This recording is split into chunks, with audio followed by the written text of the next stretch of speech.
this program going to work? So the way it works right now, they don't have a super set out timeline. They have about 150 people coming in today to get the vaccine. Again, it's all frontline workers, EMS, hospital workers. Those are the priority to people they're most concerned about. It's a drive-through. People drive up. It's super simple.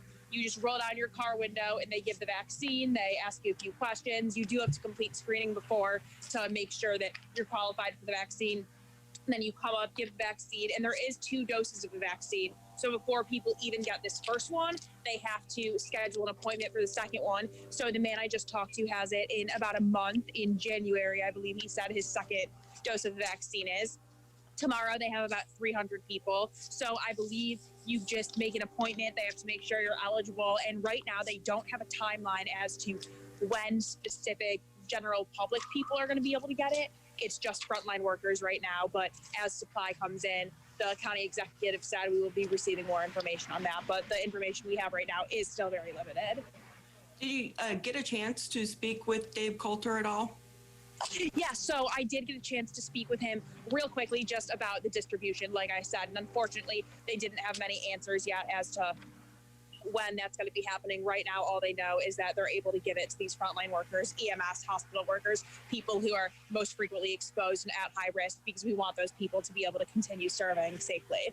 But I did not get a chance to have an in-depth conversation with him because a lot going on here today. And they're actually, so the first vaccines they were doing for media coverage were at 11:30, but at noon, so in 3 minutes, they have the first official appointments that aren't for media coverage. So Dave Coulter's over there now. So I was going to ask you that as well. How are they scheduling people? Is this on a volunteer basis first? Yeah, so it is, like you said, you make an appointment on a volunteer basis, and I don't know the specific people, but again, they told me they have about 150 people signed up today, 300 more tomorrow, so they're really doing a good job of getting these people in and out. Like I said, again, super quick. It's crazy. You know, it's like it's no big deal. These people just pull up, roll down their window, pull their sleeve up, and they keep on driving. So just 15 minutes waiting here, and then they're off with their day.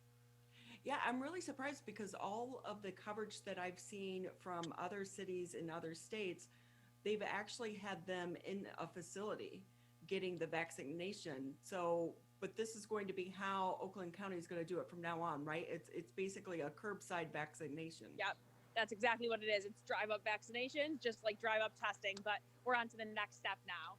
So definitely something a little different. Actually, maybe we can have the opportunity right here to talk to someone. Did you just get the vaccine? Can I ask you a couple questions? We're running really short on time. We may not be able to get them live. We have about a minute left in the show, Right Erica. Here. Yeah. So, how do you feel to be among the first in Oakland County to get the vaccine? Oh, this is recorded. I'm excited. I really am. It's an honor to be here to get the vaccination, and I hope that everyone else follows. And are you hopeful for the future of our nation and community with getting this vaccine? Yes, I hope so. I hope the whole press release that occurred this morning, including the diversity with Vice President Pence and et cetera, kind of gives others hopes to come out and get their vaccinations as well. Are you nervous at all? Did you have any hesitation with getting it? I had none. All right, well, thank you so much. Good luck. All right, thanks, guys. That from Friday's edition of the Oakland County Megacast. Good morning, I'm Tyler Kieft. Happy Monday to you. This is about to be one of our 3 shows this week before we say goodbye for the remainder of the 2020 calendar year. We start today in 15 seconds on your hometown radio station, 89.3 WBLD, Orchard Lake, West Bloomfield, Keego Harbor, Sylvan Lake, as well as a number of other community television and radio programs. Today's edition of the Oakland County Megacast begins now.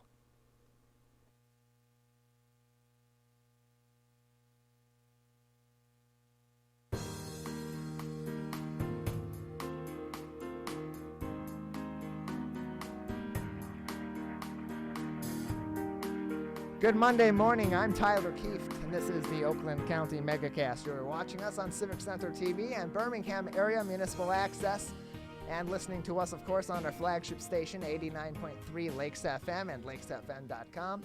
as well as 88.1 WBFH, The Biff. In addition, today we're on the Facebook page of the Greater West Bloomfield Chamber of Commerce, and as always, I'm joined from her home studio by Ronnie Dahl. Tyler, how was your weekend? It was a good weekend, Ronnie. How was yours? It goes by so It does. darn fast. I had all of these things I wanted to do because I haven't really started my holiday shopping yet. But you know what I did? Nothing. That's also a good weekend sometimes. Nothing productive. I did do things. I just didn't do anything productive. Yeah, neither did I. Not really. I mean, I did some productive things. I did some Christmas shopping yesterday afternoon. Surprisingly not too bad. I thought it went at a good time. It went while the Lions were playing. Didn't miss too much. And probably was much more effective than them in my goal than they were. So that was it, about as far and productive as I got over the course of the weekend. Yeah, but also, a lot of news actually happens. It seems like they call it like the Friday afternoon dump. Yes. Where so many Yes. things start to happen in the dump. afternoon after we're already off the air. But of course, the big news coming out about Michigan high school sports, the playoffs are going to continue. Yes, they are going to continue. They'll be going on in January. Now we get into some of that area where some of the coaches, some of the players may not all be too happy about the continuity of the playoffs to some extent. Of course, they love to play the game. They love to coach the game. They'll do it any day that you give them an opportunity to. However, I think there's going to be some frustration because continuing the season after the first of the year, a lot of the kids that have graduated and are moving on to D1 programs, they're enrolling early. They've graduated from high school. They're no longer eligible. So now these teams, particularly the top contending teams in the state, schools like Belleville, schools like West Bloomfield, who have lost a fair number of players to D1 schools by enrolling early. These are now completely different teams. That gives an advantage to some of those teams in the middle of the road and some of the lower level teams in the state that also made the playoffs. This season due to the COVID-19 situation where every team, regardless of record, got into the MHSAA playoffs. I'm with you, Tyler. I think they should have just called it a day and been done with it. I'm surprised that they're even going to attempt this. Yeah, so am I. I think that's a lofty goal, given January weather, given Michigan weather, given the situation where if we have something like what happened last week on National Signing Day, those kinds of conditions, it's very tough, if not impossible, for these schools to be able to properly clear the fields during the game especially, but even before the game, because they don't have full grounds crews like you see at the University of Michigan, at Michigan State, at Central Michigan, at Eastern, in NFL stadiums that are not, of course, Ford Field, that's indoors, because the last thing you want is Lions staff clearing a field for safety purposes. You don't have that at the high school level. So, Tyler, what's this mean for you and the Civic Center TV team? Are you guys going to be covering the playoffs? We will most likely continue to cover the playoffs. They happen to be, this time around, this current plan tends to put them more on Friday and on Saturdays as they would traditionally be, instead of the previous plan at the initiation of the 3-week pause, which was once that pause is over, we're going to try to play catch up a little bit, play a couple of the games in the middle of the weeks. That would have been absolutely disastrous. But having them on Fridays and Saturdays, slightly less disastrous, especially at the beginning of the year when things tend to be a little bit quieter for the first few weeks before they get real crazy over here. So as we're just talking, this is all because of the new executive order, or not executive order, the health order, which goes into effect essentially today. So with that, we'll jump into our headlines, and you can follow along if you want to go to civiccentertv.com, click on the coronavirus tab. But the new order officially in effect as of 12:01 a.m. So the updated restrictions allow many entertainment venues to reopen with limited capacity, primarily those in which people can remain masked and socially distanced. They are not allowed to serve food and drinks. So total capacity at these indoor venues will be capped at 100. Visitors must keep masks on and practice socially distancing. And the venues allowed to reopen: arenas, amusement parks, bowling alleys, casinos, cinemas, concert halls, gun ranges, which I will say, Tyler, I didn't even realize that they were closed, Movie theaters, performance venues, and stadiums. Groups are limited to single households of up to 6 people. The revised order is in effect through January 15th. And with that, Tyler, the thing not on that list, of course, restaurants and bars, they are only allowed to be opened at this point in time for carry out until January 15th. Yeah, they're still very much feeling left out by the state and left in silence too. There's not seemingly been any word to these companies, to their organizations like the Michigan Restaurant and Lodging Association as to why these continue on this, why there's not some severely limited capacity but allowing some indoor dining as other restrictions are either fully lifted or partially lifted. Certainly some questions left for the state of Michigan, for the Department of Health and Human Services, and for Governor Whitmer about this from the restaurant industry and from a lot of people in the general public as well as we get further into this pandemic, further into this extended pause.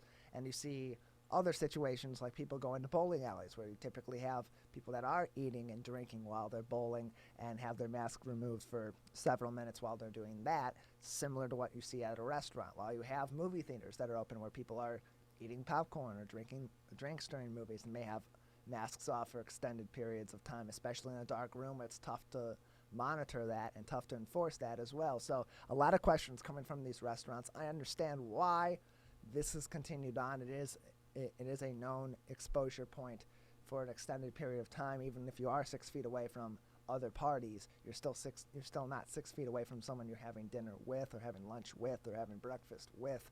But at the same time, all these restrictions being lifted, it brings the question why nothing has been at least said to these organizations as to why they can't continue on safely, even at a very limited capacity.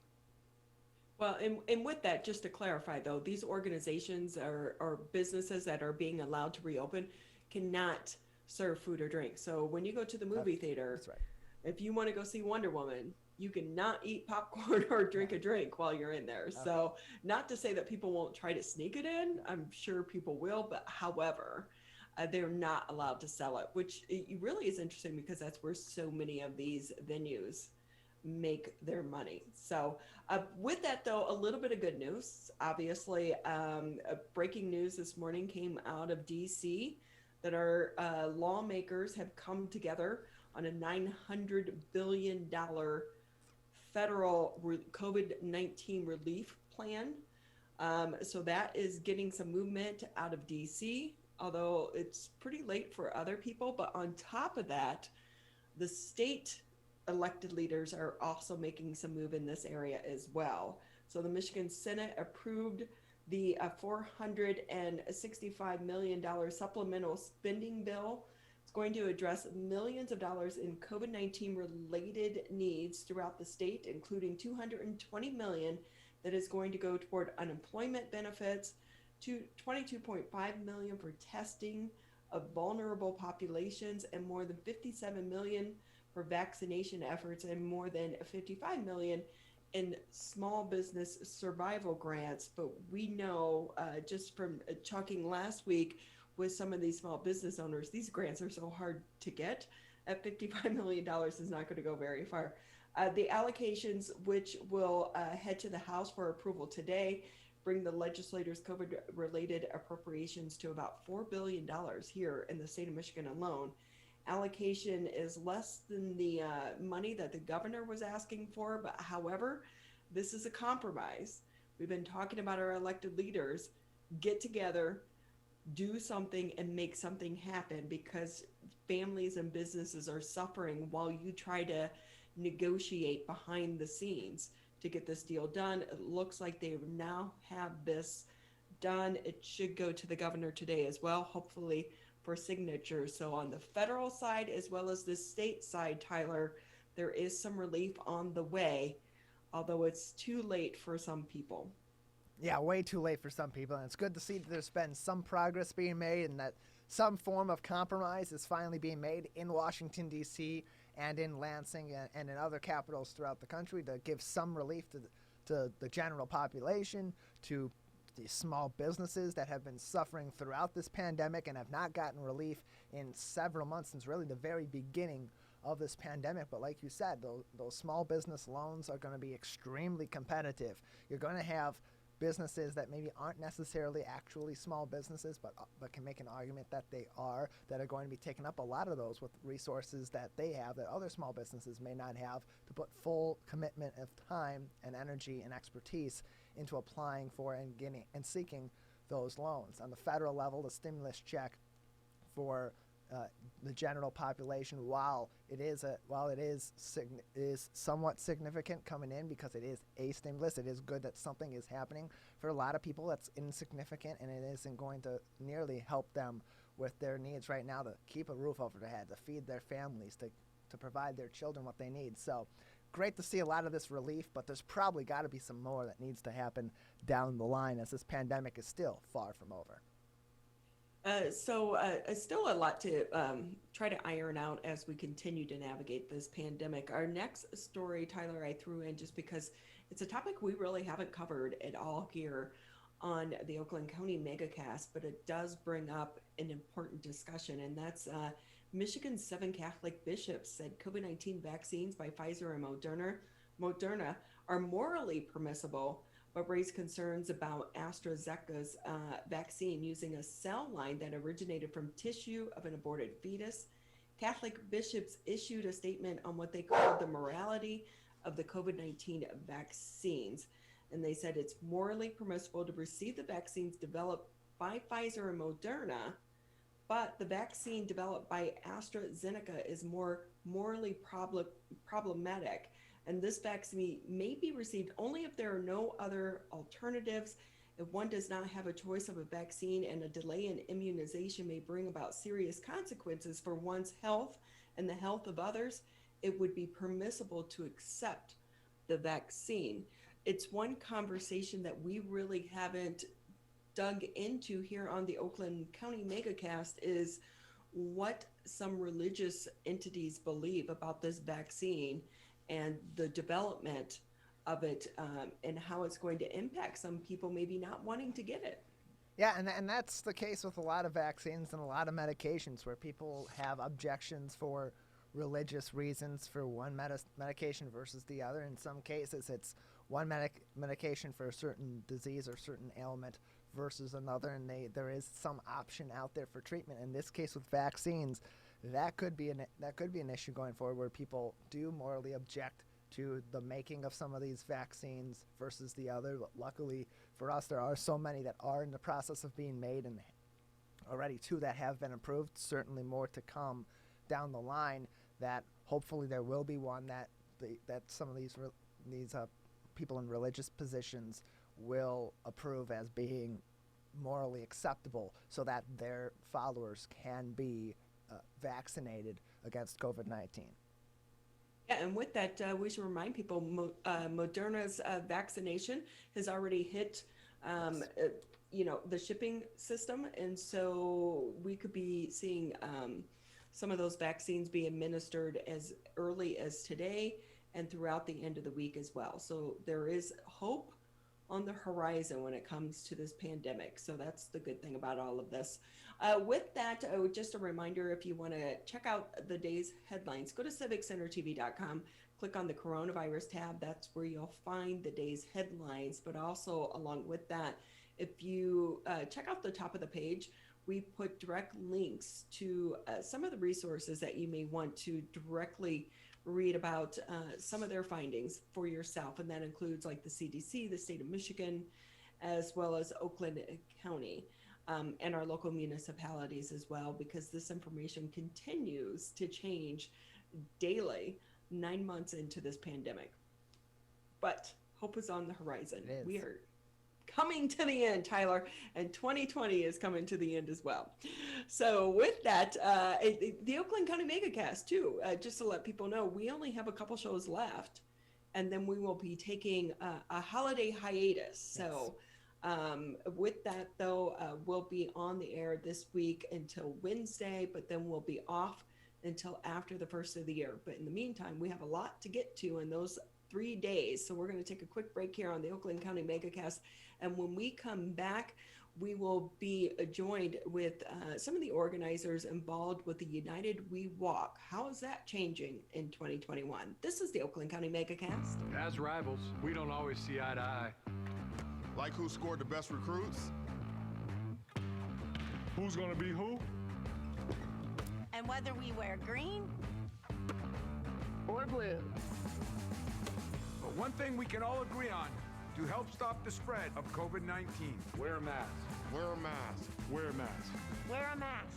Wear a mask. The ball's in your court, Michigan. Michigan, the coronavirus pandemic has put us all to the test. And now, it's time to put COVID-19 to the test.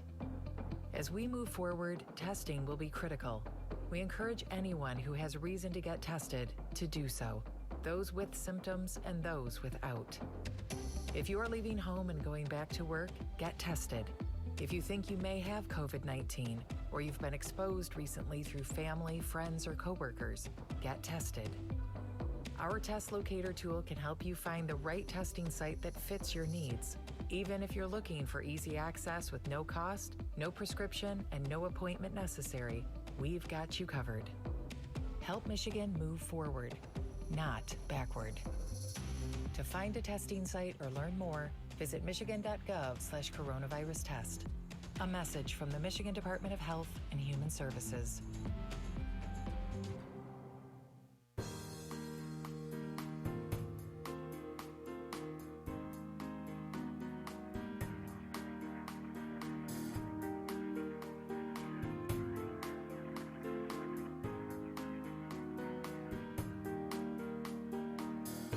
We appreciate you tuning in to the Monday edition of the Oakland County Megacast. Just as a reminder, you can catch us on Civic Center TV, Birmingham area municipal access.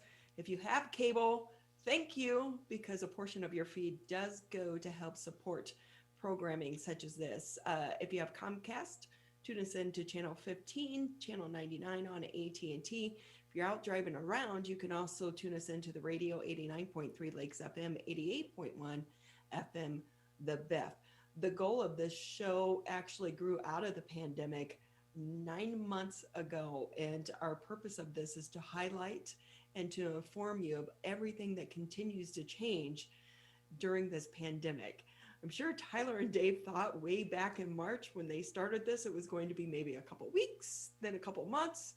Here we are 9 months later, and businesses and organizations are continuing to have to change how they operate. And it's not going to just end with the vaccine. It's going to continue into 2021 for just a while longer. And joining us now on the Oakland County Megacast, we want to go ahead and bring in Jennifer Graham. She's a first grade teacher over at Lakers Online. And Navya Paingol, she's a senior student co-chair for United We Walk. They're both with the West Bloomfield School District. Thank you both for being with us. Thank you for having us. So, Ms. Graham, if we can go ahead and start with you.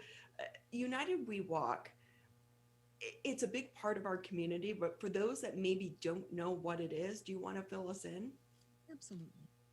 United We Walk is an organization that has come together to continue the life, legacy, and message of Dr. King of serving the community in many ways. Believe it or not, our event in January will be the 27th annual event. So we've been around for a while, but it's an opportunity to gather the community together to help focus on serving others. And I think serving others has become so important in the middle of this pandemic. So, Navya, do you want to jump in on this conversation as a high school student? What does this mean to you to be a part of this program? You know, it means a lot, especially during this pandemic. This is my first year being a student co-chair, and it really shows how even though we're virtual, we're still able to be together through United We Walk and have this great theme of everyone can be great because anyone can serve. So that's going to be the new theme for 2021? Yep, that's our 2021 United We Walk theme. Yep. So, Ms. Graham, do you want to talk about what it's taking to try to organize this in the middle of the pandemic? Absolutely. I have to say, we begin planning the event that takes place in January throughout the entire year. So once the event ends in January, we actually begin focusing on how we can execute and implement the upcoming year's program. So it's a year-round focus. And I love that our committee encompasses not only students and staff members from the district, but we have community members, community leaders who also play a vital role in organizing the event that takes place every year. So when you were starting it in January and then March hit and everything started to shut down, were you still thinking that, oh, next year we'll be fine? And were you thinking in the back of your head that we can continue on as how we used to do it? It's very interesting you should say that. When we met in the springtime, we actually identified two plans. We had a virtual plan, plus we had an in-person plan. By the time fall hit, we realized that we had to proceed with the virtual option to ensure that we could still do what we strive to do every year. So, and do you want to talk about that a little bit more? Absolutely. This year, we're going to have our event on Sunday, January 17th. It will be a virtual experience. This will be very different for all of us, but we are very excited about it. For the past few years, we have identified an organization that we would like to actually put our efforts in focusing to contribute. This year, we have adopted the Blessings in a Backpack organization as the entity that we would like to support. The Blessings in a Backpack organization does an amazing job of making sure the students in the Oakland County area do not go without food. They provide more than 6 meals per week to students, and normally they have a trivia night fundraising event. This year, due to the pandemic, they were not able to conduct that fundraising event. We felt that we wanted to make a difference and still help that entity by actually having a telethon. So our virtual event will be a telethon in which we showcase student talent. We're going to have speakers from the community as well as elected officials who come and share words to encourage others to help support this effort. We want to pay it forward and pay all of our attention, time, and focus on supporting the Blessings in a Backpack entity. With that being said, we would love to have the community's support. We are going to have those performances take place, have those speakers present, but we're also having some community components in which they can donate funds towards the effort to help support Blessings in a Backpack. We are going to have our actual information scrolling across our Facebook Live West Bloomfield School District Facebook page in which people can make contributions. But we're also having a component in which the community can contribute by actually participating in our walk. In years past, we've had a walk in which the community would come out and walk for a mile. We are now asking that if people do that, they are pledging or making that commitment to still walk. They can take a picture of themselves while walking and then put our special hashtag, which will be scrolling across the screen as well, for others to partake in our activities. So we're super excited. So we've had to change a few things, but Navya, I'm sure that you were pretty instrumental in trying to help come up with this virtual plan, because I do think you as a senior in high school, but that younger generation, you guys get social media and how to utilize it. Yeah, I was surprised when we decided that this was a virtual event, how fast the positive thinking came. We all thought of ways that we can adapt and how we can make this still a positive experience, and I feel that we're an advantage now. We're at an advantage as we can have speakers that are far away to just join in on our lives. So we we did come up with some great ideas, and we're excited to share them at our event in January. So tell us a little bit more about the event. How are you pulling it off virtually? Because I do feel like so many organizations have had to go virtual. It can be hard to get your message out there. You know, we are going for a good cause, which also, like I said, fits as an advantage.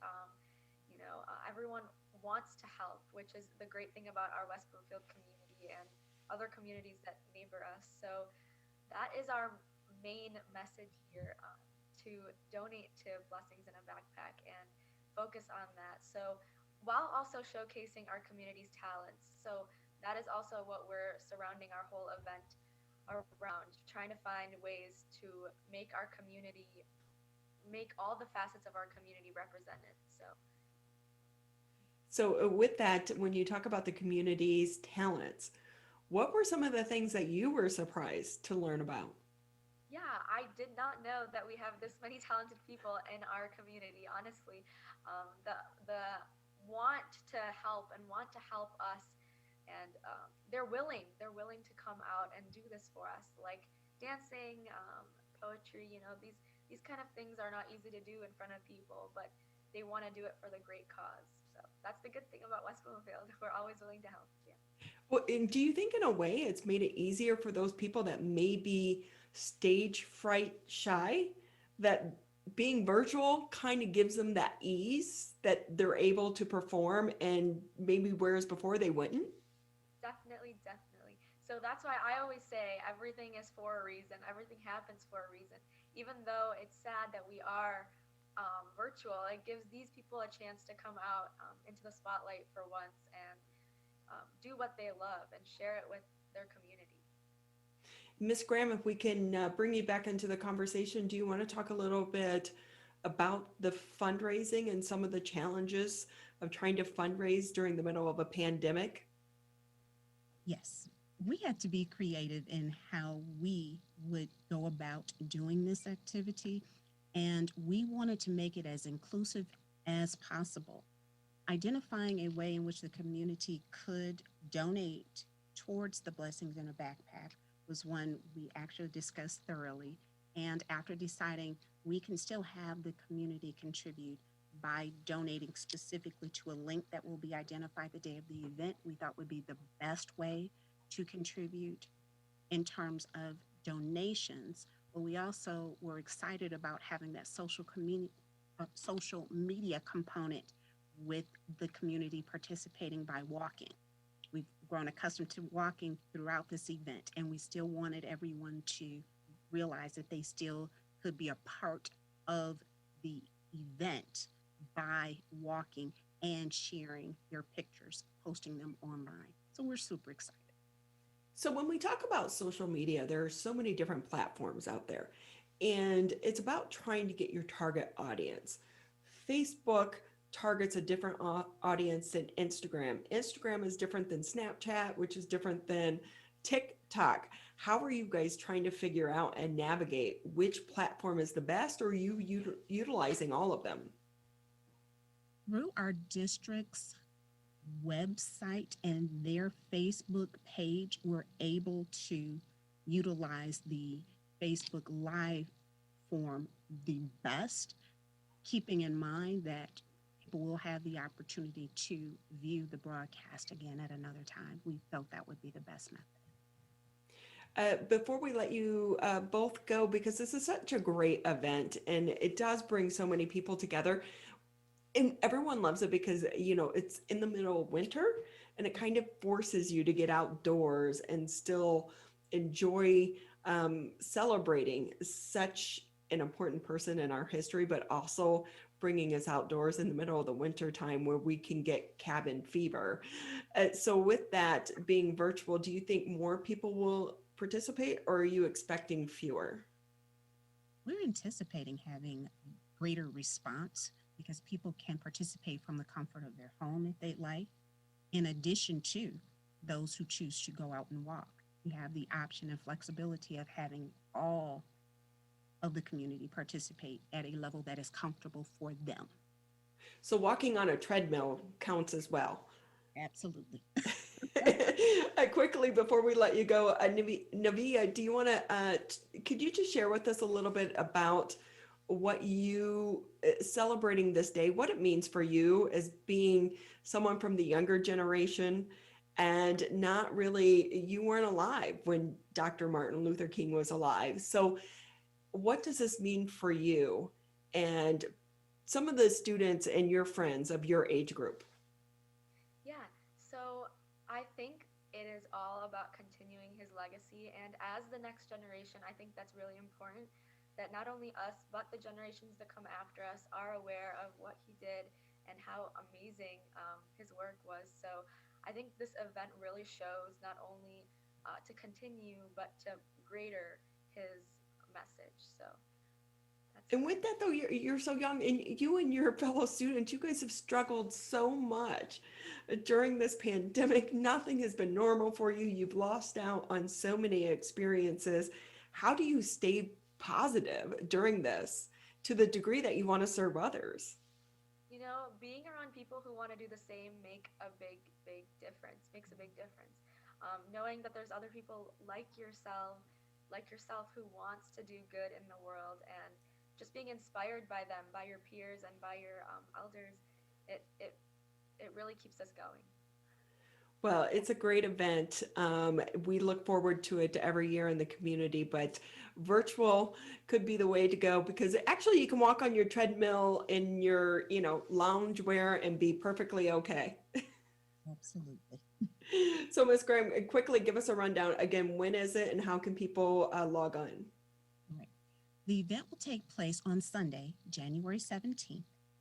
Please view this event on Facebook Live, our school district's Facebook page. If you join us on Facebook Live, we will be providing tons of information in early January that will give all the details, but please join us on that page. Once you join us there, you will be in store for an amazing event. We're so lucky. One thing about this crisis and this pandemic is about finding things to be grateful for. And we are so grateful for the technology because we can go through this and we can continue to share things such as you and the show, but also the live events through Facebook, which allows us to not only continue to try to find ways to connect with one another, but also ways to serve the community as well.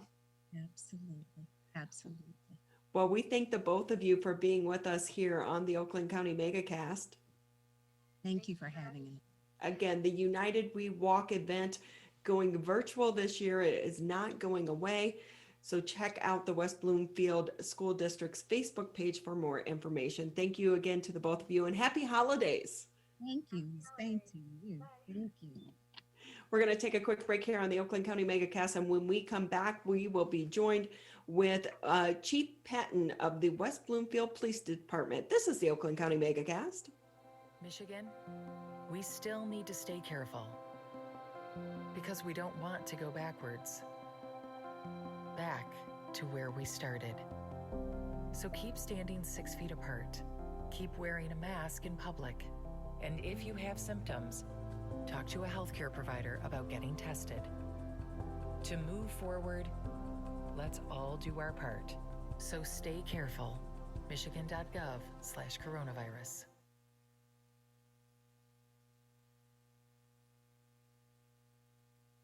Michigan, we're calling on you to save lives.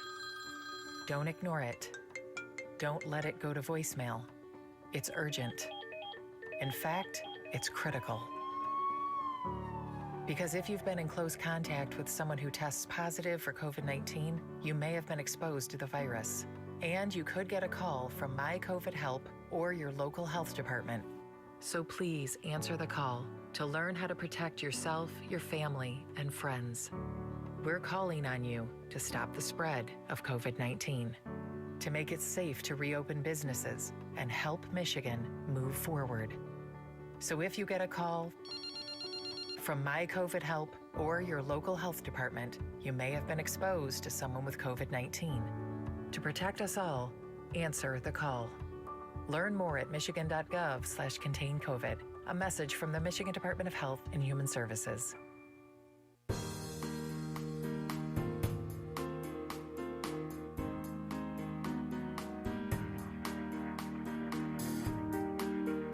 We want to say thank you for spending part of your Monday morning with us here on the Oakland County Megacast. I'm Ronnie Dahl here in my home studios while Mr. Tyler Keith holds things down back at the studios in West Bloomfield. And joining us now on the Oakland County Megacast, Chief of Police, West Bloomfield Police Department, Michael Patton. It's always great to have you on the show. Thank you for being with us. Thank you, Ronnie. Thank you, Tyler, for inviting me again. So if we could just kind of start off the show, hope is on the horizon with the vaccines. We are hearing today, Moderna is shipping out its vaccine.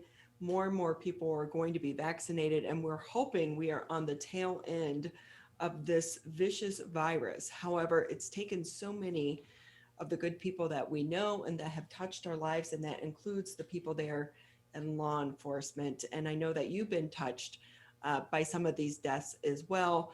Of course, the recent news of the not only former police chief, but I don't believe he had COVID, did he?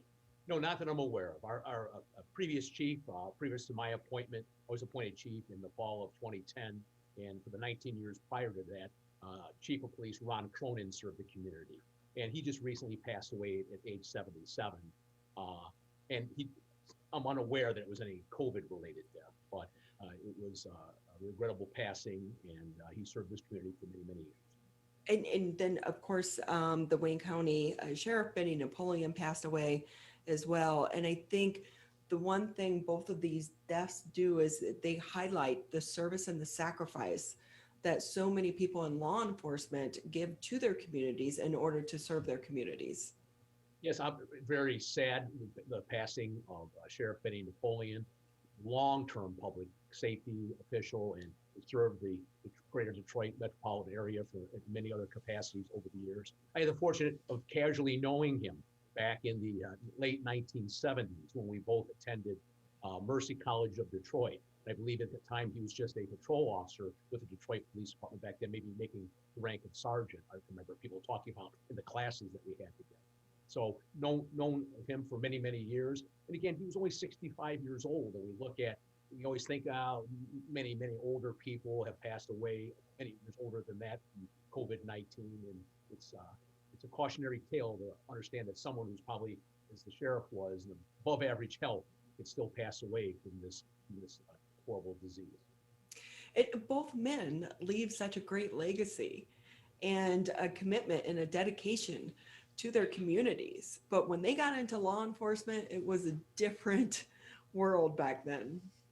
I think, yes, it was different in many ways. I think the expectations of all of our communities are different now as the manner and means that we provide law enforcement services.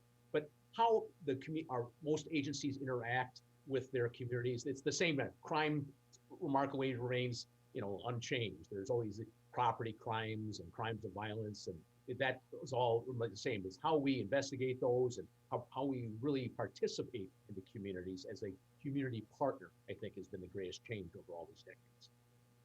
And Chief, I'm thinking about when they started at their careers, and people such as yourself, you start your careers, but how many thousands of people you touch their lives in some capacity over your careers.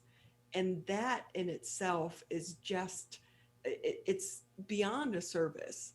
It really is a dedication to wanting to improve our communities. And with that, though, it's harder to get people to want to go into this line of work.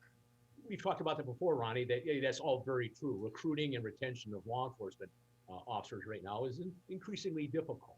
But we just made conditional offers to 4 new police officers this past week. So we're still constantly hiring people. And that's probably true in every law enforcement agency. It's just the additional difficulties. I think we touched about that in the last Megacast. Look, anyone that gets the privilege and the honor of serving their community as the chief of police, you quickly, if you don't already have an appreciation for it, you quickly learn that it's a unique position of responsibility.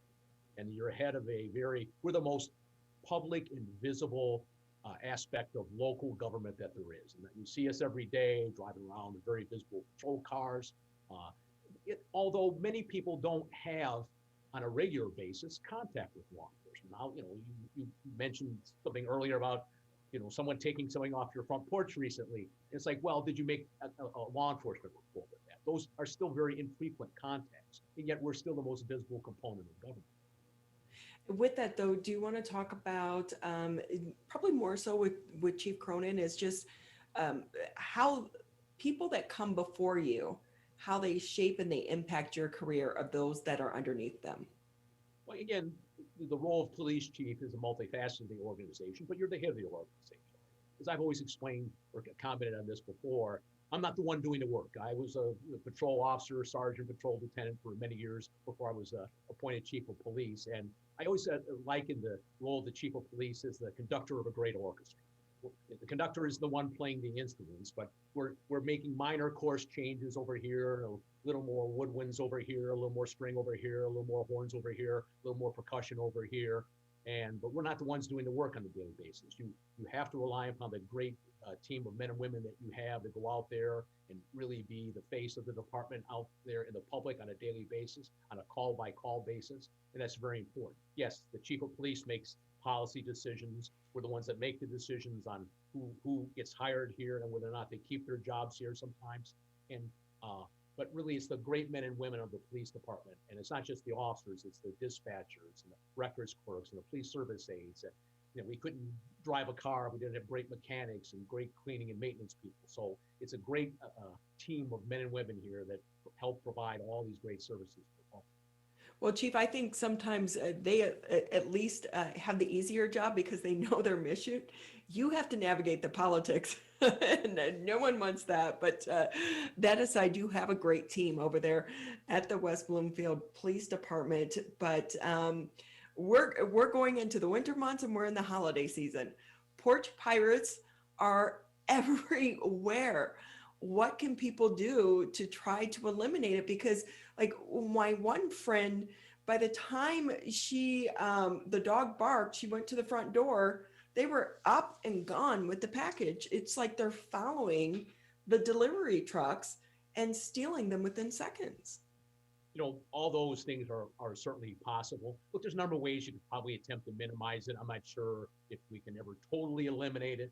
Obviously, you could try and time the delivery the best you can by coordinating with the company that you're getting it from as to where and do those kind of things. Many people have them delivered to their place of work during peak seasons because it's easier to have a package delivered where you're working at rather than have it delivered to your home on your front porch and maybe you don't have access to it till you get home from work. Ask a neighbor to, when they see a package, to come over and grab it for you. And that's what good neighbors can do for each other, that I'll look out for you and you look out for me, because we're all going to eventually have packages that are there. And of course, you can install Ring cameras or other type of doorbell cameras that would help us follow up and identify potential offenders. So there's a number of things. I would encourage people to look at the Michigan Attorney General's website. She has updated her website. I think she advertises it as a 20 days of scams. And she lists a number of things over the holiday season that are frequent. Or in there from credit card fraud, to porch pirates, anything along those lines, good things that you can consider or attempt to do to minimize your risk exposure. So I will say, because it seems like even with the Ring cameras, some of these porch pirates, they don't care. It's like they realize they're going to be on camera because it's not a secret if a house has a Ring camera. You can see it pretty easily. So with that, what does it take on your end to catch these people? And if you put it out publicly, someone identifies them, what is the punishment? Well, obviously it can be very serious. I mean, the legislature in the last couple of years changed a little bit, increased the penalties. Look, it's like any kind of other larceny that gets committed. We would follow up with that in West Bloomfield. And there is a benefit to having doorbell cameras or other security cameras because other than that, we don't really have a potential to catch someone. Maybe we see a vehicle nearby, or we can see how they maybe entered a subdivision. We can check further down the street to see who else may have had like a Ring or other security camera that we can piggyback off in our investigation. So there are a number of things that we can do to follow up on. I think the best things that can be done is like many other crimes of opportunity, that the more that you can minimize your risk exposure. Again, like I mentioned before about timing the deliveries, having someone there at the home to come and get them from the front porch. I notice sometimes in my neighborhood, I'm not home all the time, obviously, like no one is home all the time, but to go out and retrieve those packages as soon as you know that they're delivered. And again, you can coordinate that sometimes with your, not only who you're obtaining the product from, but who the shipping company is. Well, I will say I felt bad because it wasn't me that had my package taken, it was a neighbor. And I saw it sitting on the porch when I was walking the dog, and it was right there near the steps. And you were like, well, that's like a beacon. Come take me. And I remember thinking, oh, I should take it and put it behind, like, the Christmas decorations or something. But my dog was barking, so I kept on. And then it got stolen. So, part of this too is, the delivery company should do a little bit more too to try to hide those packages. Well, they can, but most porches, if you're following other crime prevention tips, you kind of minimize the shrubs and other things that around the front porch area, because there's always crime issues related with having obstructed views. So they're usually pretty open front porch areas, and even to a casual observer on a drive-by, they can see packages. So whether or not they're anything of value or anything they have an interest in, I'm sure many people steal things are very disappointed, like, oh, a set of towels or something. This, what am I going to do with these? But anything you can do to minimize that, as far as getting them off your front porch, neighbors watching out for other neighbors, I think that's a good thing to help coordinate within your local, smaller neighborly or communities. Hey, and Chief, how important is it for you and members of your team to utilize the video from some of these Ring cameras and these other security systems that more and more people are getting now? Is that a huge tool for all of you to help solve some of these crimes? Yes, it is. I mean, on every major investigation that we have, whether it be a larceny off of a front porch or something more concerning that goes on in the neighborhood, we are constantly looking around for security cameras, Ring doorbells, other doorbells that, cameras that are on the market, things like that. We have an active partnership with the Ring Corporation to help share videos. You look at the Ring Neighborhood app and what that entails. People post a lot of things out there. We actively monitor those things. So turning over the videos is entirely voluntary, from the homeowner. But it's a great part, a great addition that we have and able to investigate things. So video is everywhere. And to the extent that you mentioned earlier, like, yeah, there are always going to be some people that aren't dissuaded, aren't worried, catch me on video, I don't care, I'm still going to do it. There's always going to be a small number of people that do that.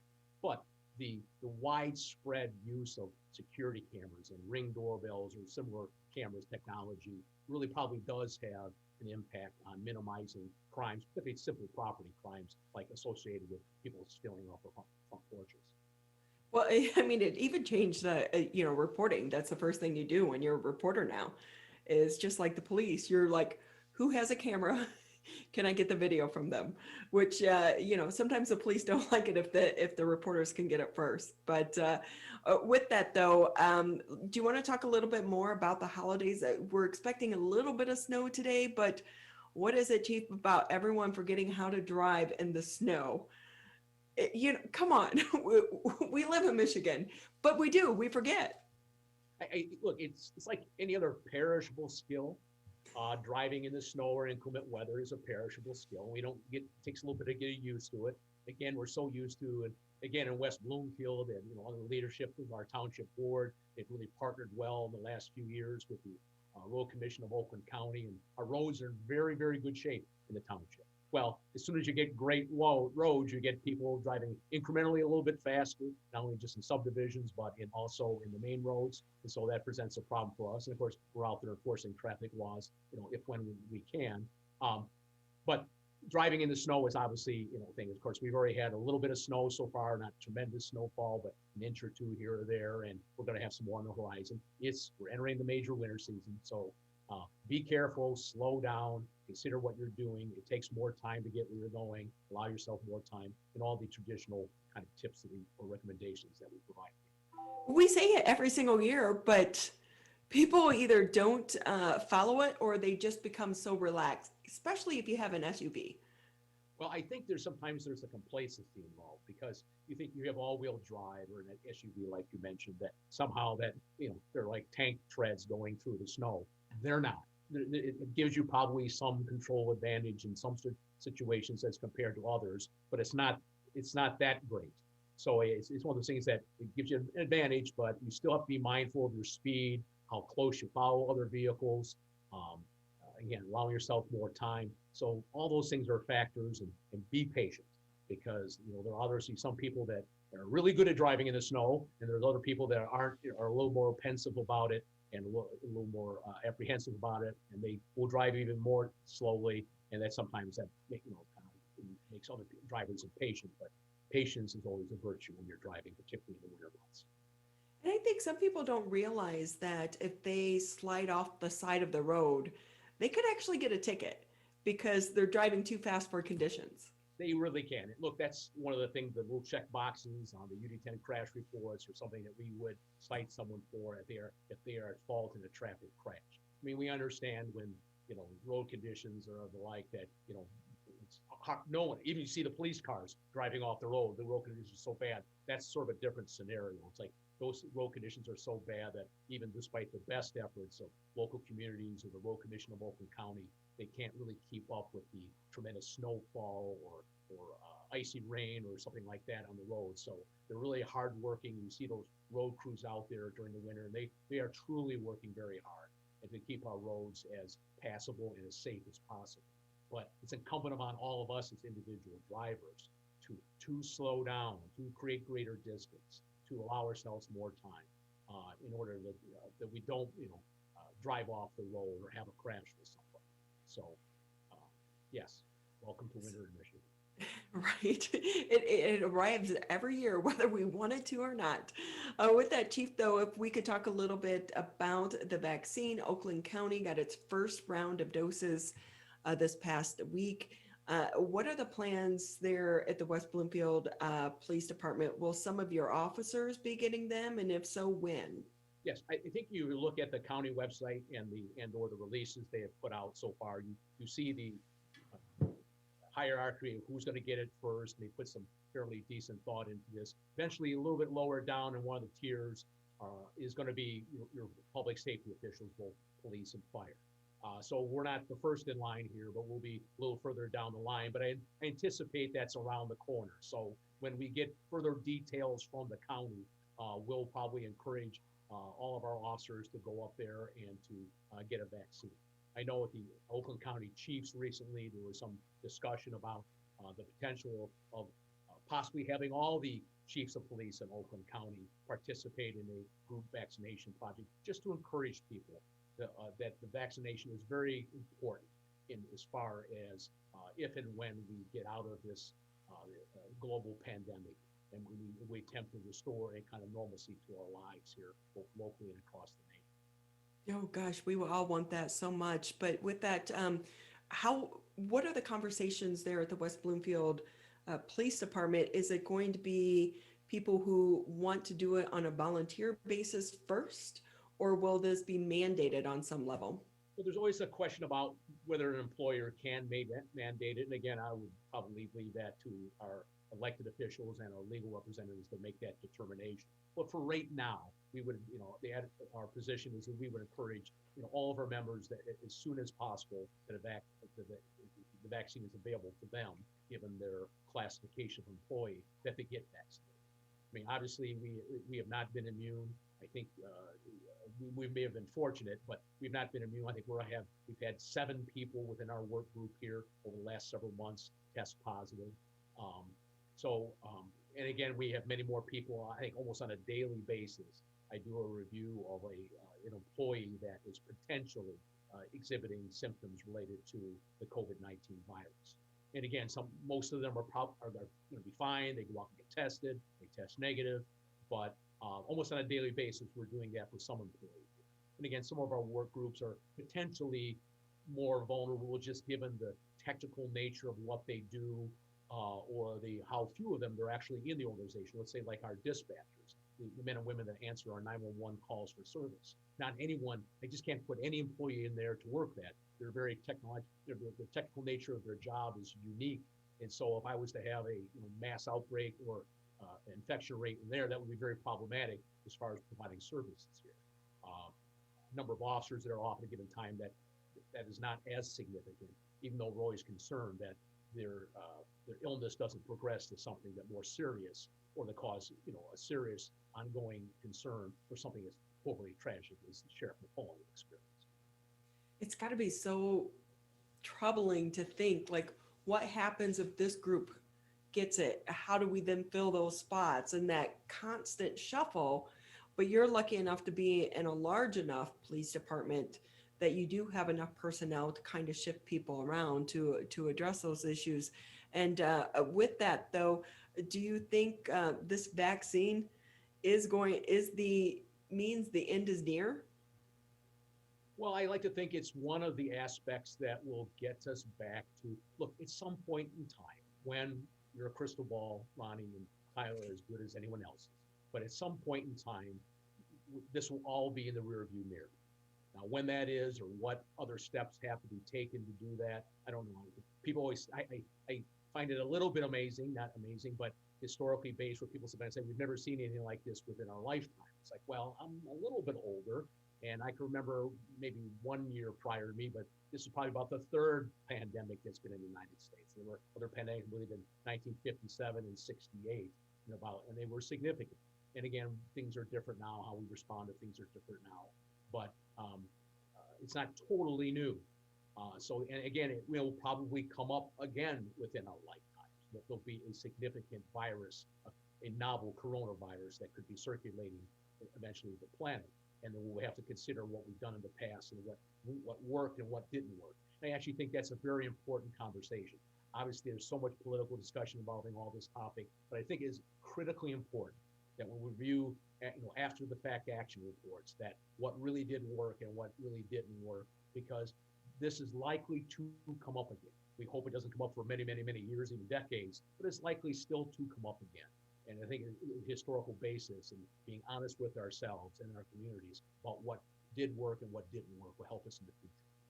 Well, and we're lucky this time around that we have the technology that we do have to help get us through this pandemic. And with that, Chief, just another minute or two here with you on the Oakland County Megacast. When we're talking about COVID-19, obviously we are in this extended executive order or health order where certain businesses are closed, other ones aren't. They're starting to reopen today. From a law enforcement standpoint, what are you seeing on your end with this latest executive order?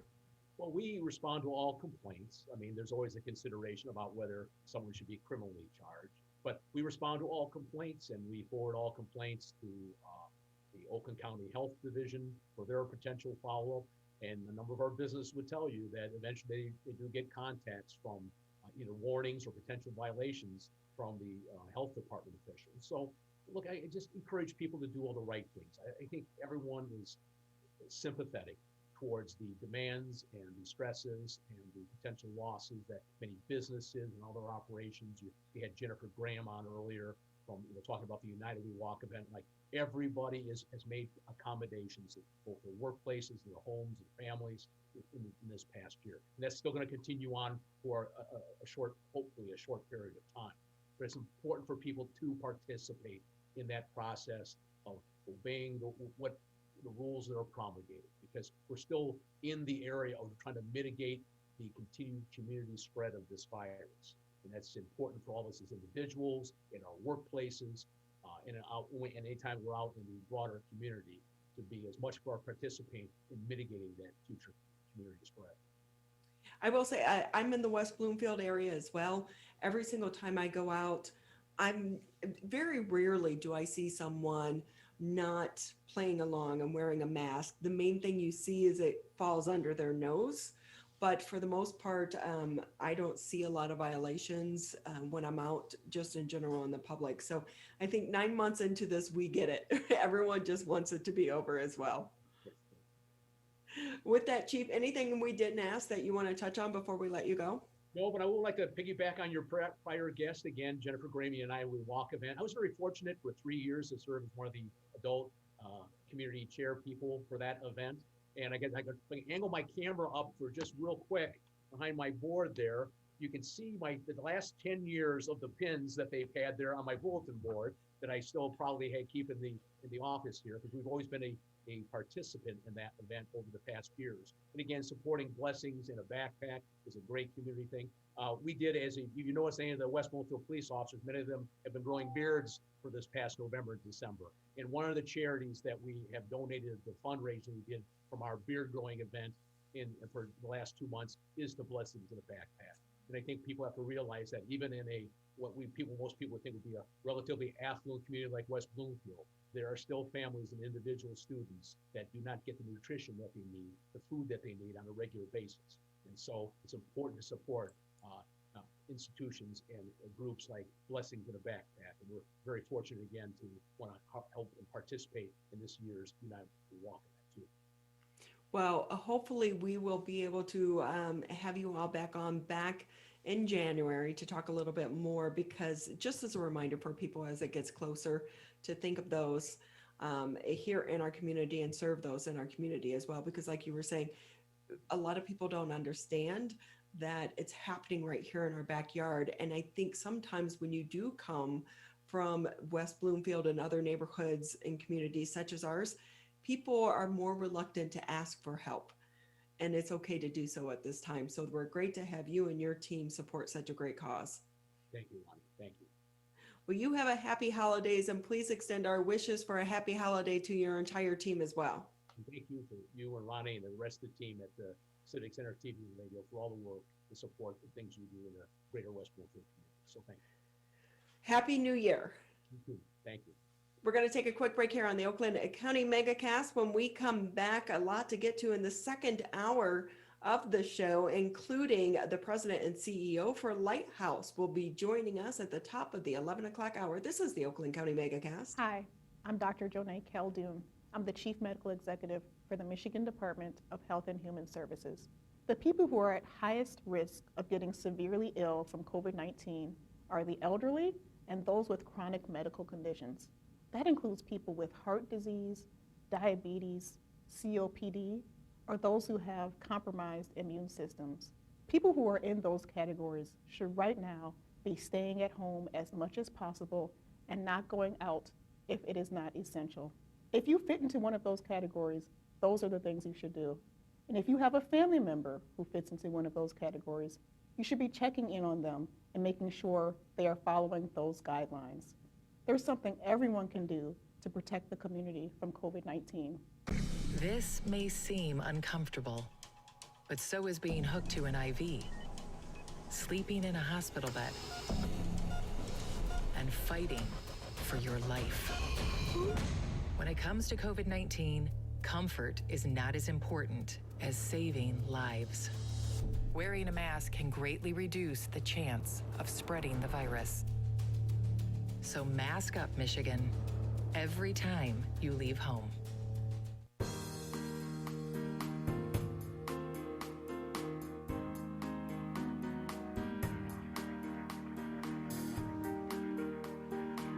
Just about an hour left here on the Oakland County Megacast. We want to let you know you're listening to 89.3 WBLD Orchard Lake, 88.1 WBFH Bloomfield Hills. You can also catch Tyler and myself Monday through Friday, 10 a.m. until noon.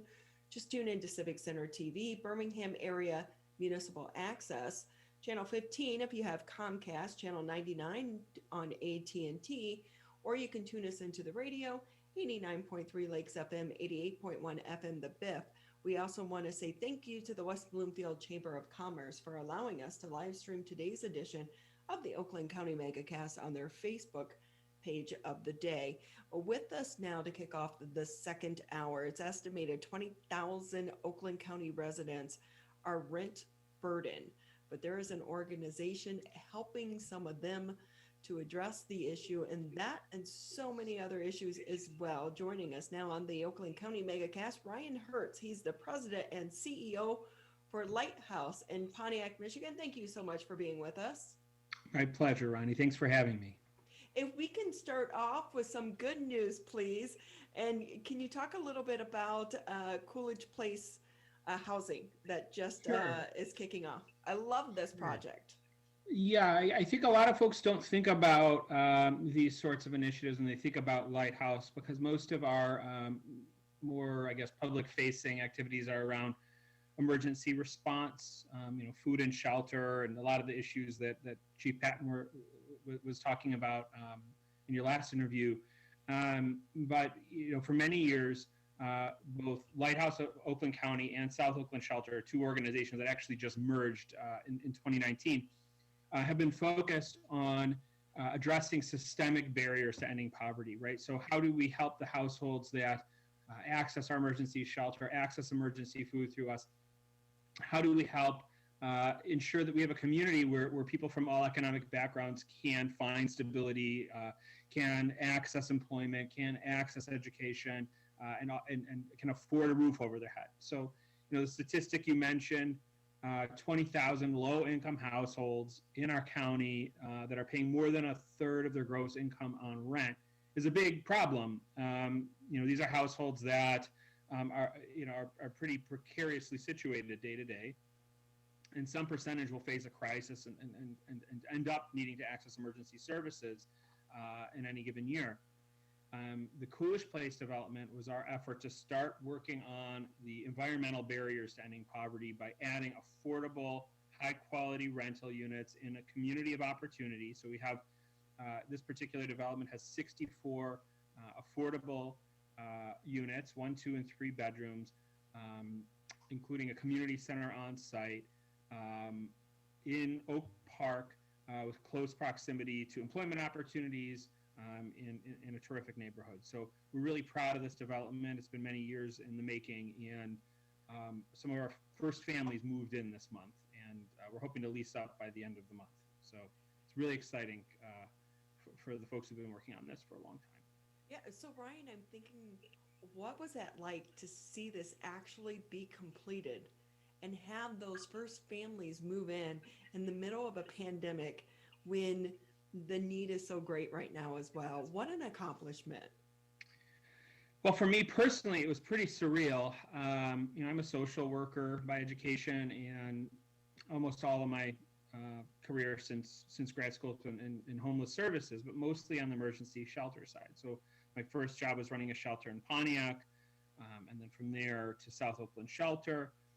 And, knowing what the best practice solutions are for people that are facing, housing insecurity issues and homelessness, but not having access to those resources was frustrating for many years. And I went through the experience of really trying to figure out what do we need to do in our community to position ourselves to be able to provide what we ought to be providing to people, right? So while I'm very glad that we've been able to ensure that, hundreds of people each year aren't left to the street and to the elements because of emergency shelter, and that we've been able to move the vast majority of those out of shelter into permanent housing over time, we've known that the reason, to quote I'm Jewish, so we just celebrated Hanukkah. So to quote a bit of Jewish folklore from the Midrash, there was a group of people pulling babies out of the Nile River, and one person turned to the other and said,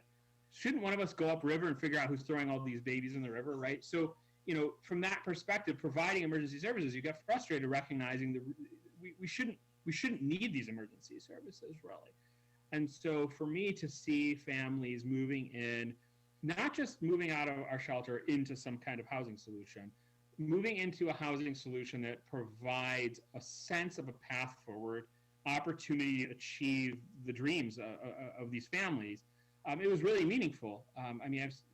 Yes, these are just specific families out of hundreds, really thousands that the organizations that I've been a part of have served throughout my career. But to me, it was symbolic of this is what we really should be providing for the people that we serve.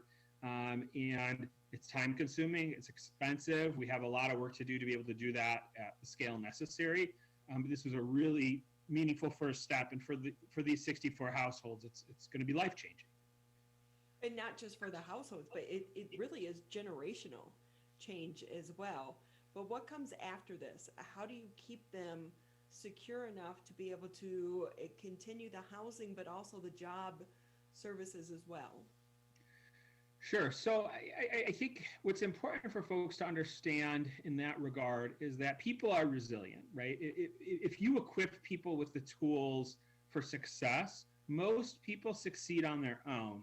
The unfortunate reality is that we have decades of economic disparity, disproportionately impacting specific demographics in our community, going back to racist policies from decades ago, that we've inherited these trajectories of different demographics not having access from the beginning. So when children from the beginning of their lives don't have access to the same educational opportunities, don't have access to the same social networks, don't have access to the same sense of safety and security growing up, there's outcomes, and they become intergenerational outcomes. And so when you ask the question, what are we going to do to assure these things? The reality is if you look at most of the research around intergenerational poverty, some of the highest impact interventions is simply moving lower income people into higher income communities. Right, so just simply having the same access that higher income households have is typically enough to eliminate intergenerational poverty. So we believe that yes, a quarter of the units that we have placed at Coolidge Place are supportive housing units for people with special needs and disabilities. Right, so there's obviously some subset of people that are experiencing housing insecurity as a result of unfortunate circumstances and disabilities. But for roughly 80% of the folks who experience homelessness in our community, the issue is really just poverty and lack of access to opportunity. So we believe, an affordable unit that doesn't rent burden the household and doesn't force them to choose between, should I give my children access to a certain positive future, but potentially risk a future eviction because this is a bit of a stretch for me to live in this or that community, to not have to make that decision, but to be able to afford the rent, right? These are units for people at or below 60% of our area median income. We have a high area median income. So these are predominantly working families, but they're able to actually afford these high quality units in communities of opportunity for their children and for themselves. That alone is a major potential impact on the intergenerational trajectory of that family. So with that, Brian Hertz with us here on the Oakland County Megacast. He's the president and CEO for Lighthouse. I think about just the surroundings that a kid grows up in, and I covered Detroit for years. And for me, I went after the blighted buildings and the owners, because I think about these kids that grow up and they walk to and from school and all they see are blighted, abandoned buildings. What does that say to them about their self-worth and who they can be in this world? And how do you lift that child up to know that they're worth more than the neighborhood that they're coming from? Because typically a lot of times the owners of these properties were speculators. They were not people in that community. And so to be able to have affordable housing such as yours in these communities is not, it can be life-changing for generations to come. For sure, and we don't even have to theorize about what you just said. We see it. I mean, it's evident, and I think that to my point about resilience, we have seen. Thank God, we have seen people rise from extremely challenging circumstances to succeed regardless. But that shouldn't be an excuse for not providing an investment in the human capital of people across the economic spectrum, for people to be able to believe that they have a shot in life, that it isn't a rarity to be able to escape poverty, that it shouldn't be a rarity. And for somebody to be able to achieve it, don't get me wrong, this isn't going to make life easy, right? But for somebody to be able to achieve what these families will need to achieve, they need to believe that it's achievable. And it's important that they aren't the only people who care about their future, and that they know that they're valued and that their success matters not only to them and their children, but to us as a community, that we want to see the success of all members of our community. And providing that kind of a quality community environment to grow up in is a statement in that direction. in addition to all the practical realities of what it provides from an amenities point of view. Well, and too, a person's story, that struggle, becomes a part of their journey that helps them along the way, and we hope can help other people as well. And with that, though, it's not cheap doing these programs. How are you and the Lighthouse doing, and your team members doing, on the forefront of fundraising and volunteers as well? I mean, that's the basis of our entire institution, right? So both Lighthouse of Oakland County and South Oakland Shelter, going back decades, relied predominantly on private support and volunteerism. South Oakland Shelter was run for 35 years, rotating to different churches and synagogues every week, and hundreds of volunteers supporting each week, thousands a year. Lighthouse of Oakland County, thousands of volunteers in and out of different programs across Lighthouse of Oakland County in any given year, including in our food distribution programs, through our PATH transitional housing programs. It's truly it's the lifeblood of our organizations. Now, that doesn't mean that we can survive only on volunteerism and donated items. That Coolidge Place development cost almost $16 million to develop. But we're able to leverage resources like tax credit programs for developing those kinds of properties, because so much of our budget does come from private giving, and that allows us to do so much more for families and stretch those public resources in a way that a lot of organizations unfortunately don't have access to. So in our situation, our operating budget, 80% of it is from private sources, individuals, events, corporate support, foundation support. And of course, we do utilize and leverage public resources as well. But the goal is to diversify and to have a strong collective community response to poverty. So this year, most of our fundraising is focused around our emergency shelter and food response during the pandemic. We're providing hotel rooms to 120 community members during this pandemic to keep them off the street. We've moved over 100 of those who've accessed our hotel program into permanent housing. And we went from serving a few hundred folks a week with emergency food to close to 5,000 a week during the pandemic. And that's been the result of a $3.5 million fundraising campaign that has allowed us to expand in all of those areas despite the logistical challenges of the pandemic. So we rely heavily on fundraising this time of year, especially is when most of that effort takes place. And we truly appreciate the public support. But Ryan, how has that been impacted? Because it used to be you could get a pretty big tax write-off for donating things to various organizations such as yourself. That shifted under the Trump administration. Did you see that impact the donations from individuals to your organization? It's a good question. I think there is a lot of misunderstanding around the new tax laws. It is still, donations to 501c3s are still a tax deductible event. I think the difference is that,